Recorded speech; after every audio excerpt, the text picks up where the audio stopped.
Hello, bonjour, on va parler aujourd'hui de Meghan et Harry. Comme j'ai dit, je ferai de cette chaîne une chaîne où je parlerai de toutes les rumeurs et les articles qui sont sortis sur le couple. Aujourd'hui, comme vous le savez, c'est l'anniversaire de l'annonce du départ de Meghan et Harry pour l'Amérique du Nord. C'est l'annonce en fait de leur retrait en tant que membre senior de la famille royale, et tous les tabloïds en Angleterre et les journaux en ont parlé, et ils ont qualifié l'annonce de ce départ comme un événement critique, catastrophique dans l'histoire de l'Angleterre. Ils disent en fait que le prince Harry, en faisant cette annonce, a créé de troubles dans la famille royale et a créé un enchaînement d'événements catastrophiques. Jusqu'ici, je ne sais pas lesquels auxquels ils font référence. Ils expliquent tout simplement que le prince, en annonçant son départ sans que la reine soit au courant, ce qui est faux parce que la reine était au courant, c'est juste qu'il l'a annoncé avant qu'il y ait un communiqué officiel de Buckingham Palace. Donc ils disent que justement à cause de ça, la reine s'est sentie humiliée et que quand ils font la balance de tout ce qui s'est passé depuis,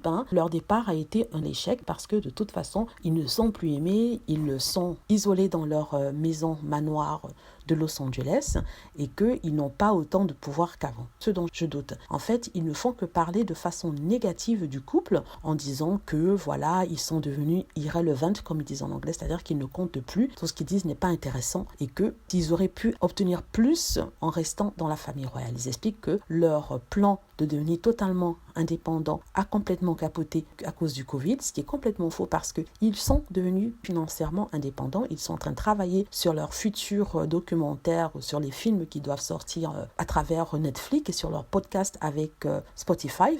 Donc ils disent aussi que le couple ne sait plus où aller, n'a pas de but, est en train de errer comme ça dans l'espace sans savoir où aller et quoi faire. C'est complètement crétin. Ils essaient de minimiser l'impact de Harry et Meghan sur le monde. On a vu que quand Meghan et Harry ont incité les gens à aller voter lors des élections américaines, le monde a retransmis l'information, ce qui prouve en fait qu'ils sont bien plus intéressants qu'ils ne l'étaient que quand ils étaient dans la famille royale, parce que maintenant ils ont la possibilité de s'exprimer et de dire des choses vraies par rapport au monde dans lequel ils vivent. Et c'est ce qu'attendent la jeunesse et les fans en fait. Donc voilà, pour les tabloïds, c'est un anniversaire plutôt négatif, alors que pour les fans, c'est un anniversaire positif parce que le départ de Harry et Meghan en tant que membres seniors de la famille royale les a vus accomplir des choses incroyables, des choses magnifiques, se battre pour des causes qui leur est chères, discuter directement avec leurs fans, faire des podcasts, signer des contrats avec des grandes maisons de multimédia. On parle de radio, on parle de films. Ils n'auraient pas pu faire si c'était de rester dans la famille royale. Et ils ont